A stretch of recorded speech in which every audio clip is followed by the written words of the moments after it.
And that night in Abilene was no different.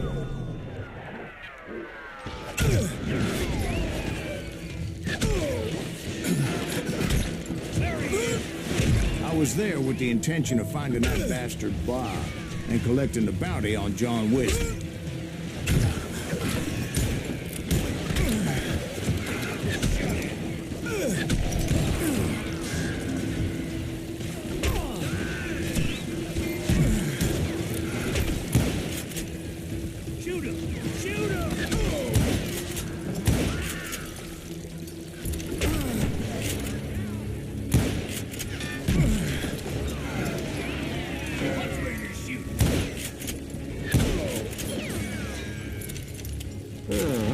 Texas Rangers got hardened.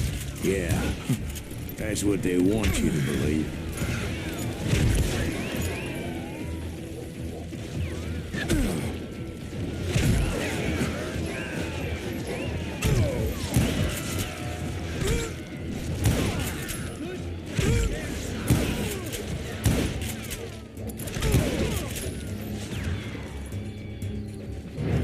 I'm putting you down.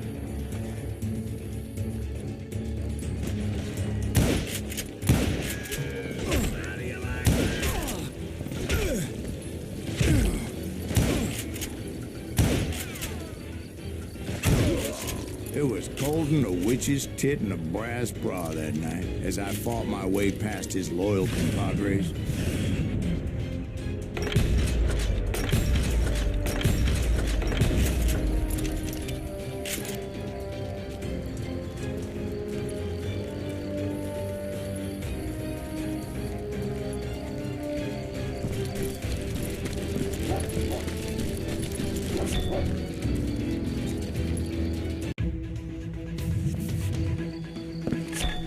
The very same saloon we're sitting in today. Look around and imagine this place painted in blood. Hardin was waiting for me, and...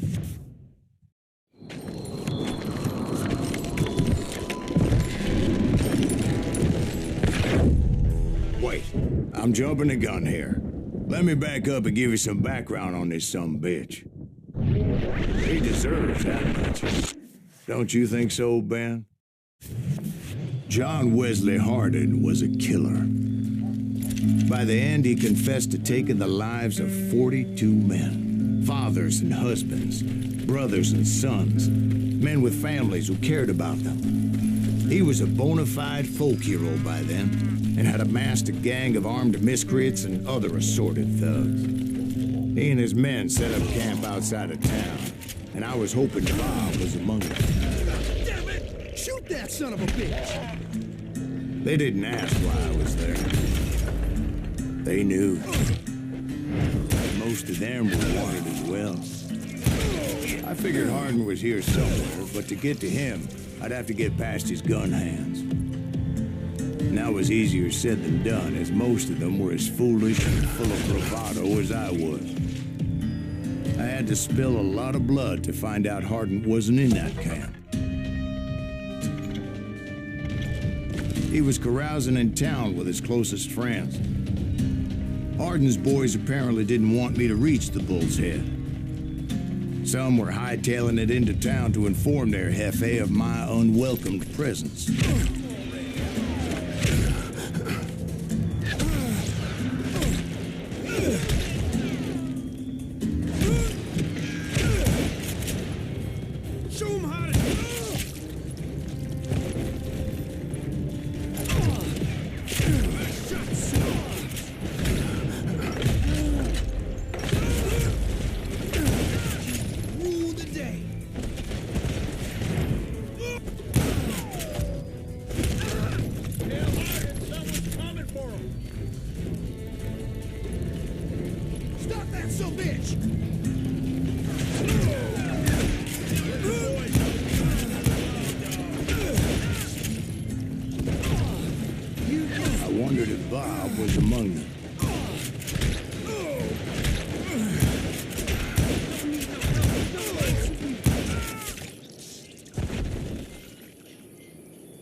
and I steeled myself for the fight ahead. For as good as I was, deep down I wondered if John Wesley wasn't just a little bit better.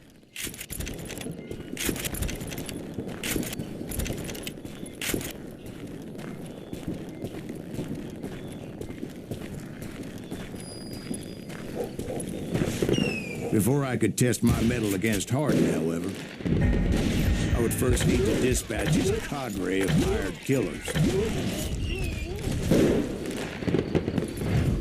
Most of these degenerates were beyond redemption, but John Wesley might have been a different story.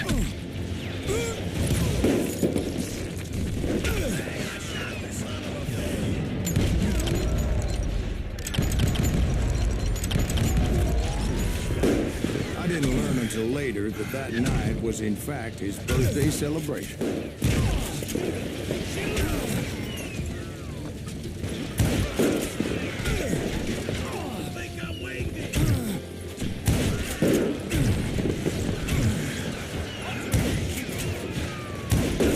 I think I already mentioned that I found Hardin in this very saloon. Suffice it to say, nobody there was happy to see me.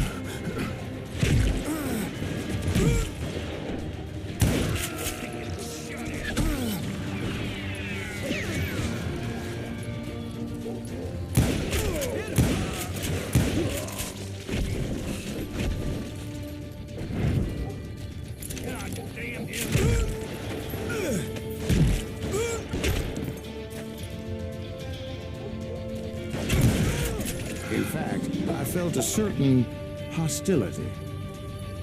Shoot him! Shoot him!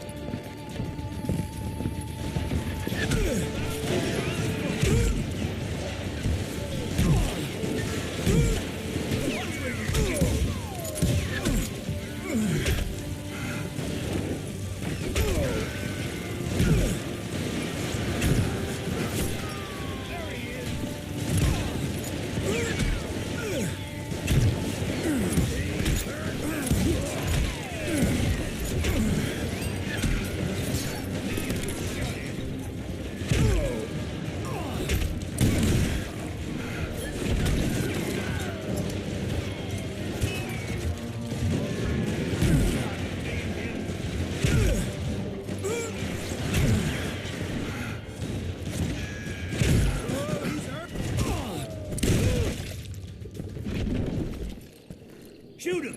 Shoot him!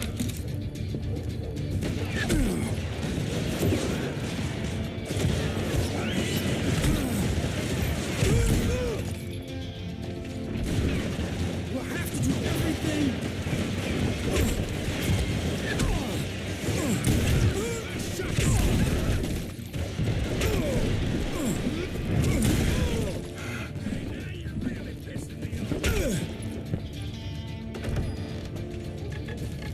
Crazy bastard! Get out of here!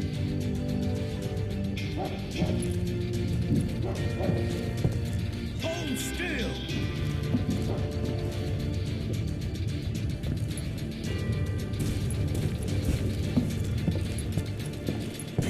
Think you can kill me?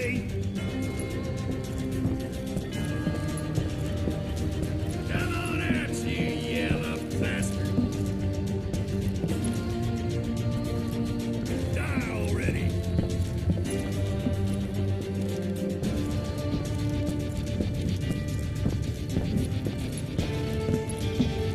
You ain't shit!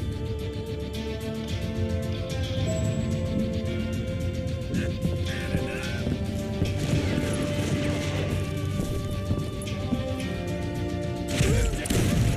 I was disappointed that neither Bob nor John Wesley were among the dead. But that was short-lived, as a moment later I was facing down the fastest gun in the West.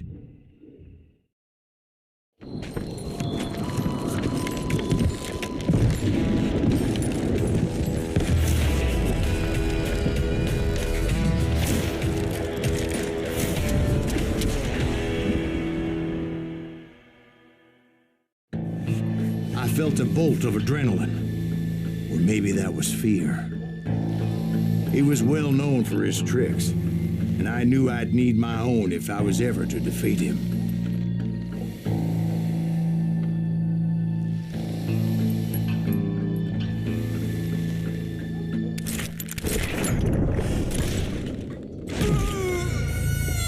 No, wait!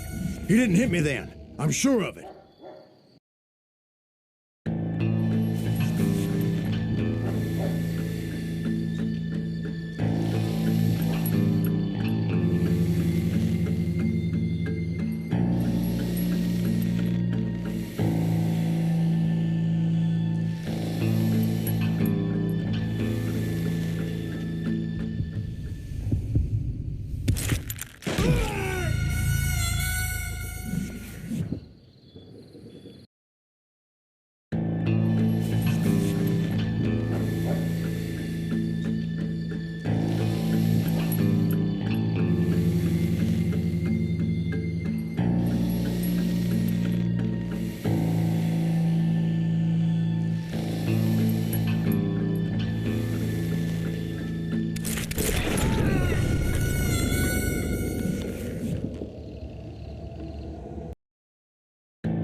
I felt a bolt of adrenaline. Or maybe that was fear. He was well known for his tricks, and I knew I'd need my own if I was ever to defeat him.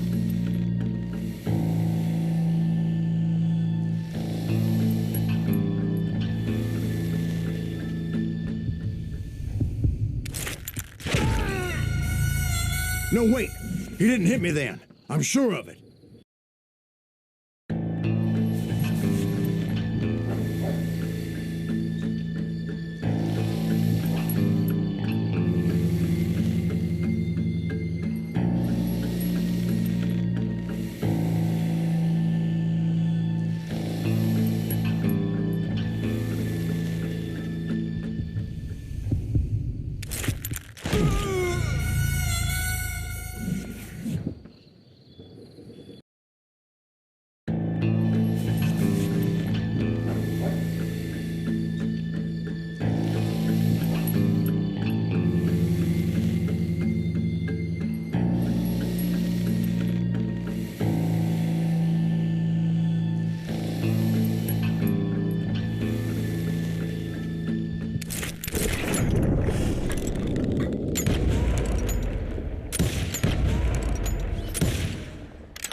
felt a bolt of adrenaline. Or maybe that was fear. He was well known for his tricks, and I knew I'd need my own if I was ever to defeat him.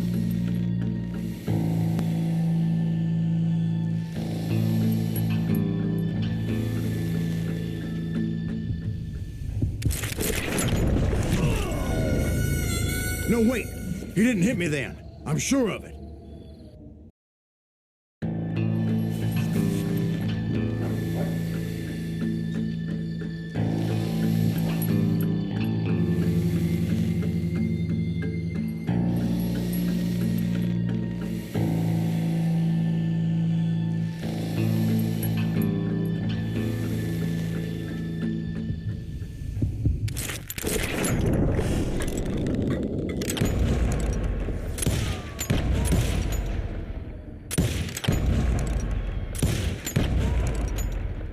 That man was faster than greased lightning. But being inebriated as he was, he didn't count his shots. And now, he was at my mercy. So he didn't die?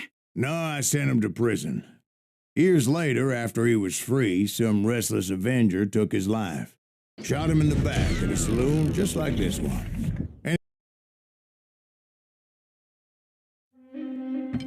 thank you, darling. Yeah, some say revenge is a dish best served cold. So whatever happened to that Bob guy you were after? Personally, I'd like to hear some of your other adventures. Like, I don't know, do you ever go toe-to-toe with a red man?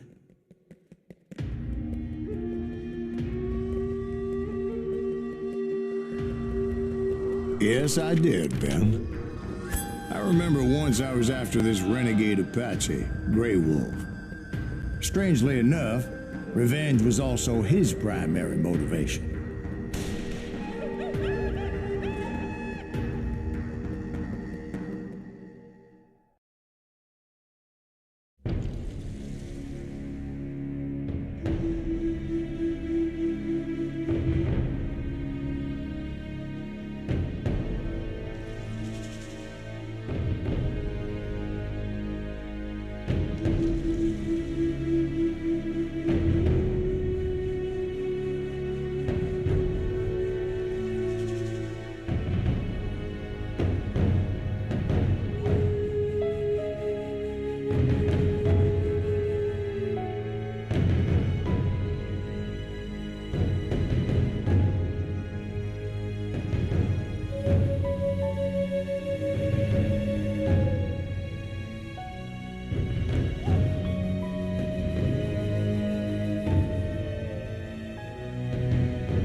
A bounty was put on Grey Wolf's head, and that's how I came to hunt him in the mountains. Mountains so high they tickled the nether regions of heaven.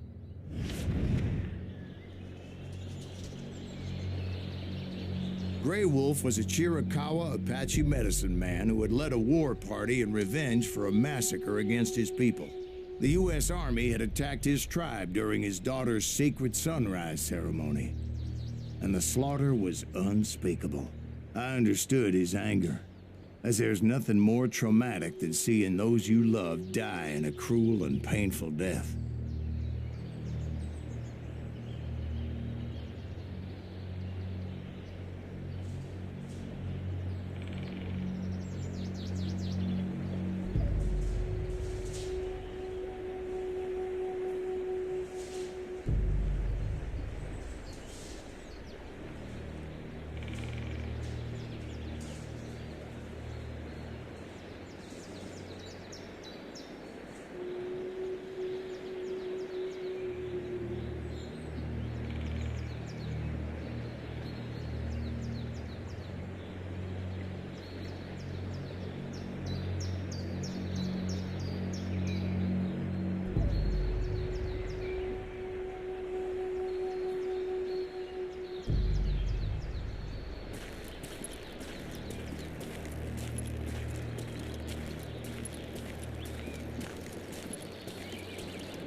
Right from the beginning, I couldn't shake the feeling that Grey Wolf was watching my every move.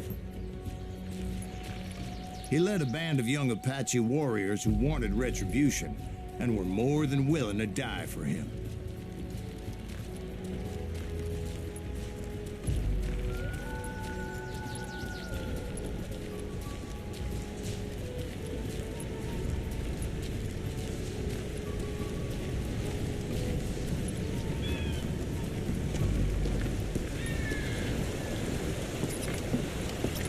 They saw me before I saw them.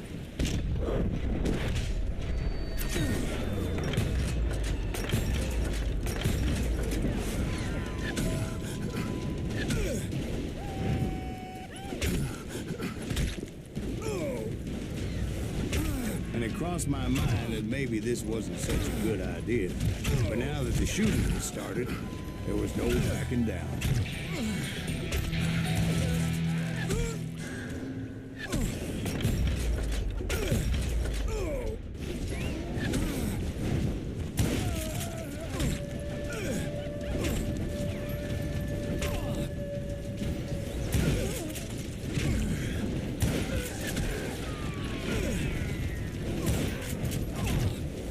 Rugged country, the winter home of the Chiricahuas, and that's why they had retreated there.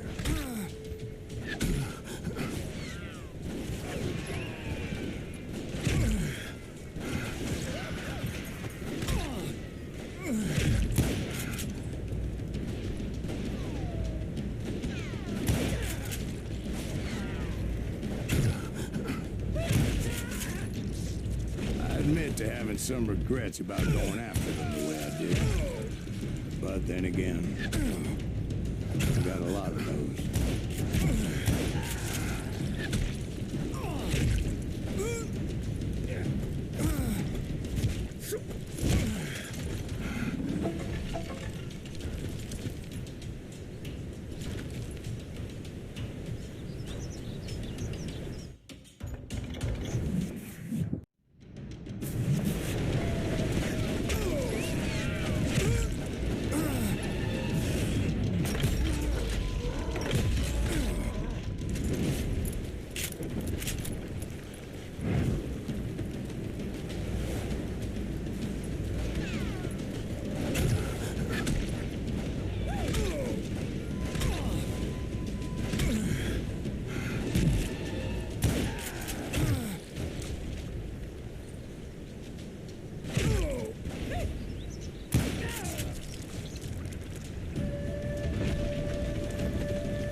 Did you find Grey Wolf? Not at that moment, but I did find the entrance to their hideout.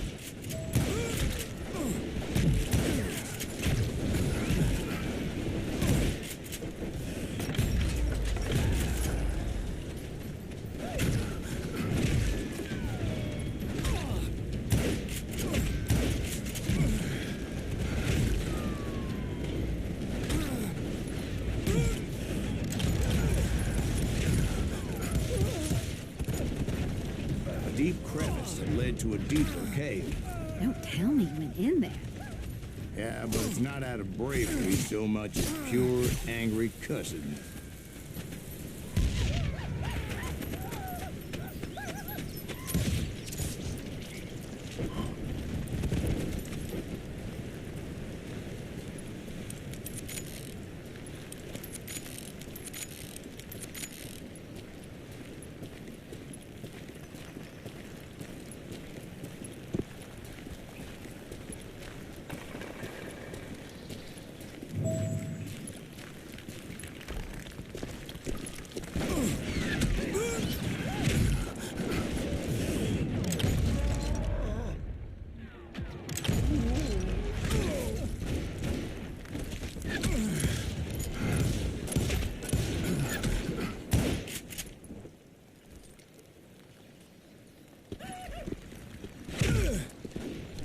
See, back then, I had a stubborn streak a mile wide, and I wasn't about to back down.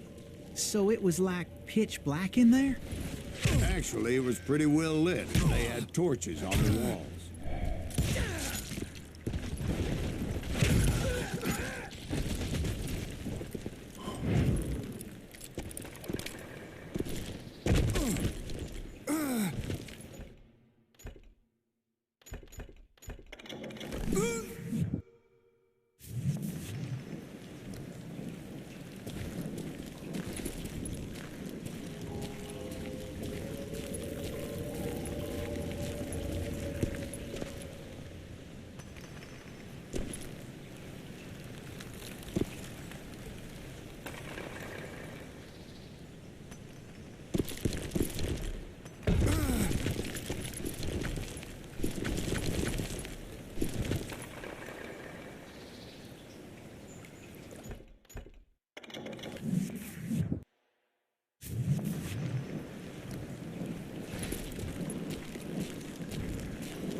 big was this cave? Big as hell, Ben. Chiricahua had hid out there during the Indian Wars.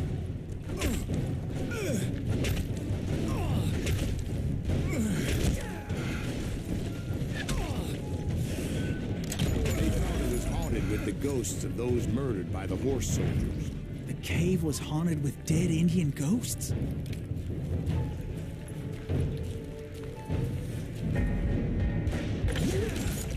To be honest, I was more concerned with the live ones than the dead ones.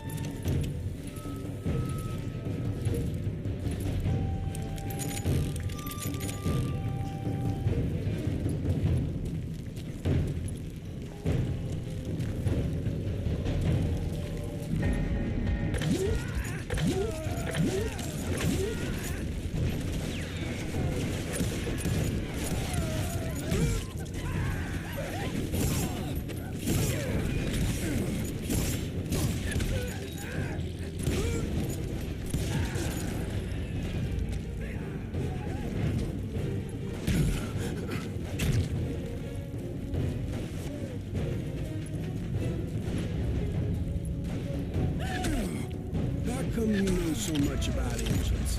A few years back, I was married to two Mescalero women. At the same time? Yeah, they were sisters. Polygyny is traditional among the Mescalero. So what happened?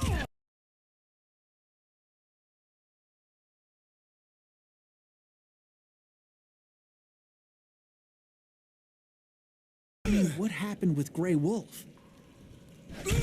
Oh, well, I pursued him into the Cave of Death.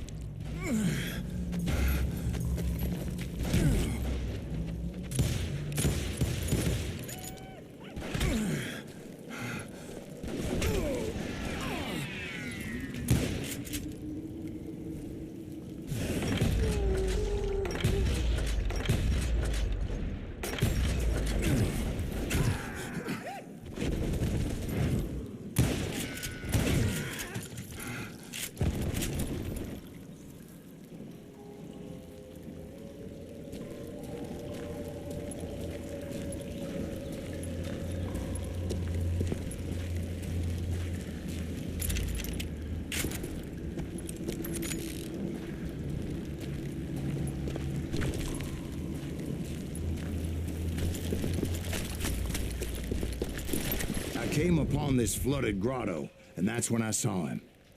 He came to me unarmed and unafraid.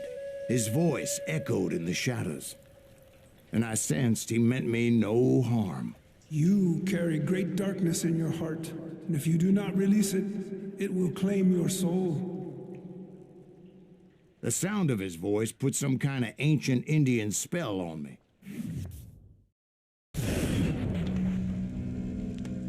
As his story unfolded in my mind, You will come to this place again and kill many more men, and the darkness will grow until it consumes everything that you are. The soul will have no rainbow if the eye had no tears. he said I was a great warrior, a coyote man, unequaled by any other pale-faced warrior, or something like that. The snakes will bite shadows of your past until a venom poisons your heart, and an echo of the song of the dead summons the spirits from within the mountains. I didn't quite get what he was saying, but there was definitely snakes. And indeed, his warriors surrounded me and attacked me like hungry wolverines. They couldn't stop me, though, and Grey Wolf wasn't in the mood for idle talk.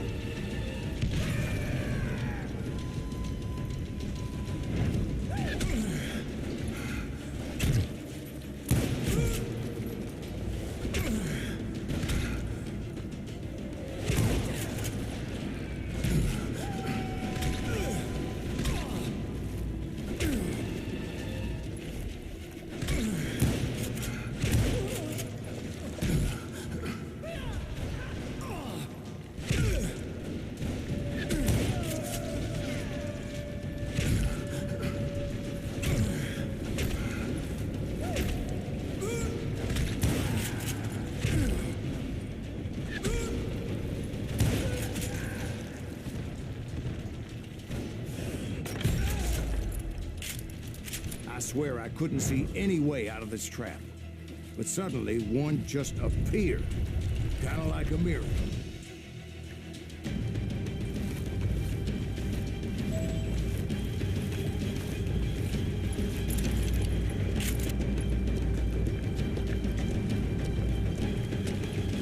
I felt like I would be lost in that damn cave forever.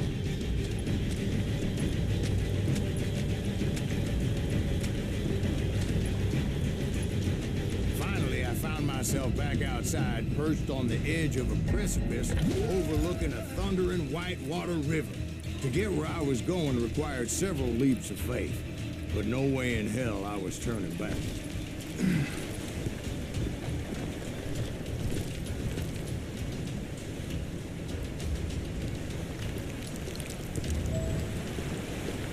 I chased after him, determined to make him explain the meaning of all that mumbo-jumbo.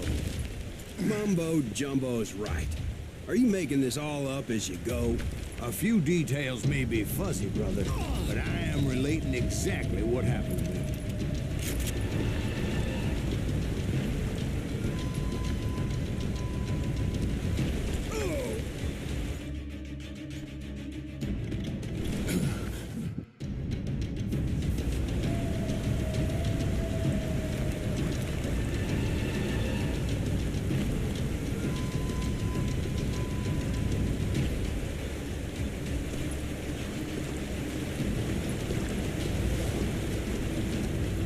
There were dozens of Apache warriors aiming at me from on high. Dozens? Well, maybe not dozens, but there was a lot of them. At least 3 or 4. Well, more than that, little lady.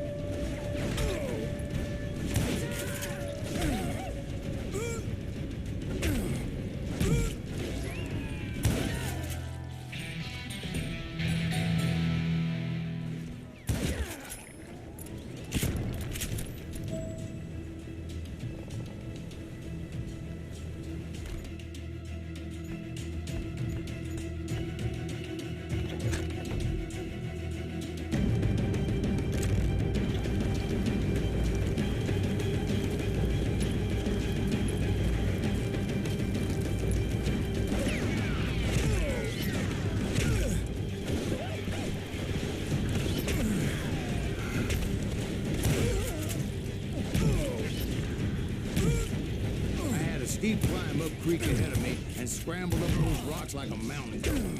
I was determined to locate Grey Wolf and find out exactly what the hell he was trying to tell me.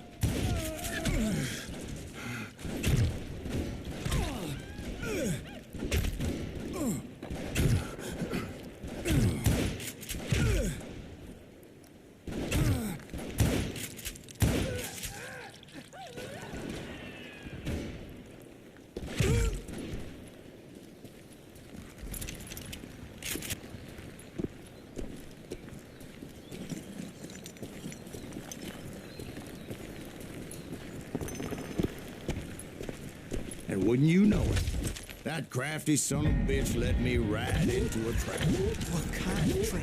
Well, son, there had to be at least 100 Apaches surrounding me. 100? God be my witness. Oh, come on. Who are you kidding? Hey, I believe you. Come on, tell us how it ended. All right, but I'm not gonna drag this out. Where were we? You were surrounded by 100 Apache warriors. Well, I didn't take the time to count them exactly, but there were a lot of them.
And in the end, a path appeared before me that I had not seen before. I followed it as I desperately needed to find out what Grey Wolf was trying to tell me.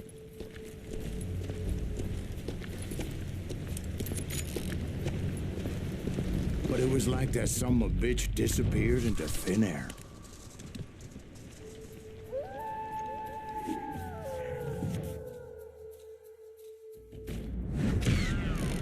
Never did find him. Thank you, darling. It's interesting how the truth can sometimes seem might malleable, depending upon your point of view. Like how those dime novels make you out to be something you're not? Jack, don't be starting trouble. No, he's right. They do tend to exaggerate. Did they exaggerate your part in taking down the Daltons? Well, I was there in the flesh, boy, so I saw what happened firsthand.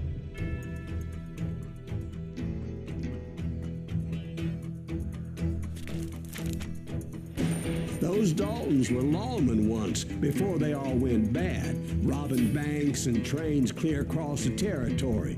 Until Coffeeville, of course. I was one of the citizens who took up arms that day. Fighting on the side of right? I did my best, sir. We all did.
It was early morning. One of my friends was a local gunsmith, and he handed out firearms to anybody who'd take one. You see, the Daltons got it in their heads to rob two banks at the same time. Two banks on the same damn street. I'm gonna kill you dead.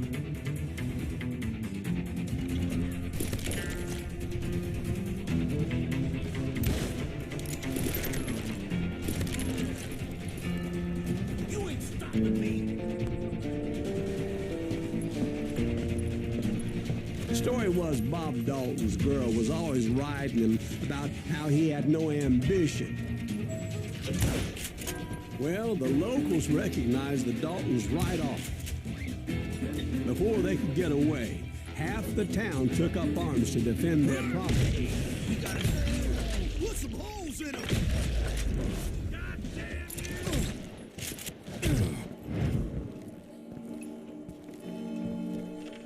You can't hide forever. You're dead.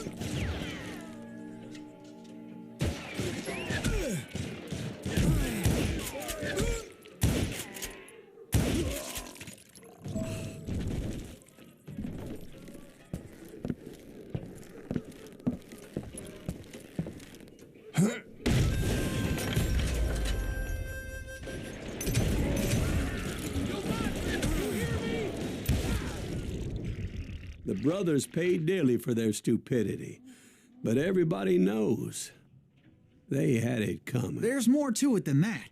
I read all about that day, so I know for a fact that it went down very differently. First of all, it was high noon. A posse of U.S. deputy marshals were on the rooftop across the street. Get ready, boys. They're gonna make a move. The lawmen had been tracking the Daltons for months, and now they finally had them dead to rights. Among them was a bounty hunter feared by many a lawbreaker. This man had no intention of letting the Daltons slip away. They met an adversary that day who had no fear and offered them no quarter. The marshals tried to get the Daltons to surrender. They'll give up eventually. We just gotta figure some of the bitches out. This bounty hunter knew that the brothers were far too proud to ever lay down their guns.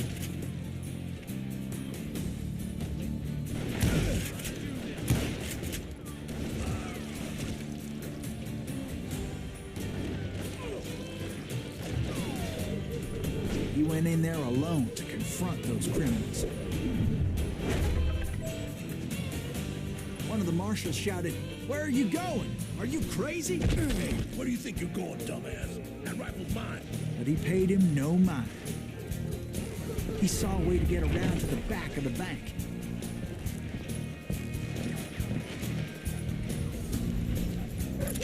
Then he figured out how to hit the Daltons from a direction they weren't expecting.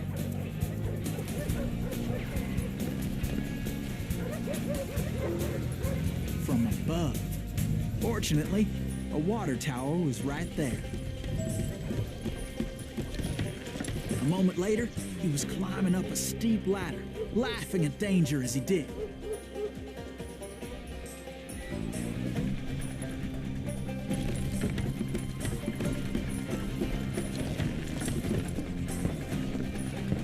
It was brave men like him who risked their lives to tame this wild country.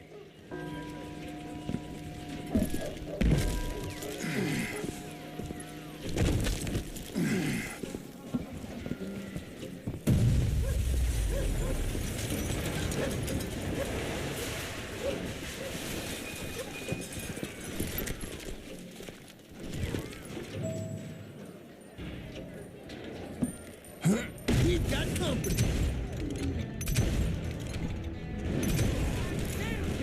Heroic men like him, who did what other men couldn't or wouldn't to make this country free. Like Jim Bowie and Davy Crockett, who died defending the Alamo.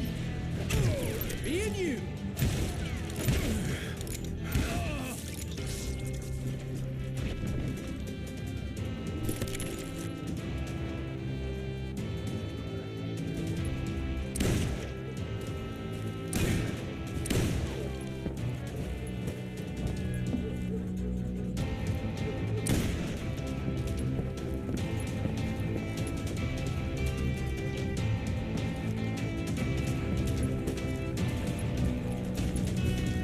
Silas Greaves? Son of a bitch! Just getting started.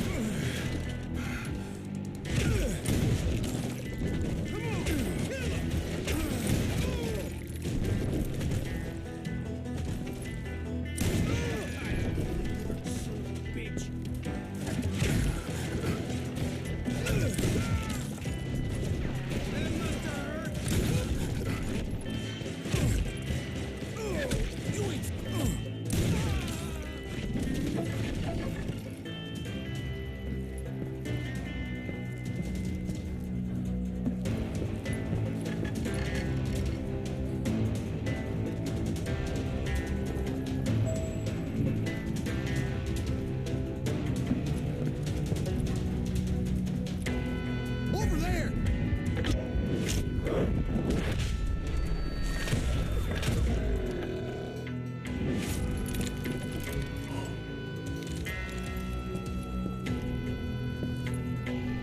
That's Silas Greaves! What the hell? Flame! He came away victorious, taking down those thieving Daltons.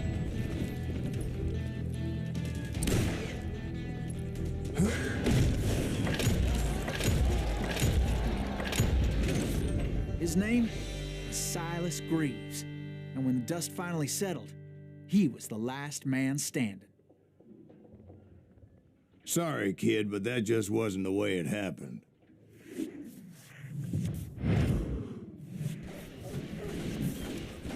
It was early evening, not high noon.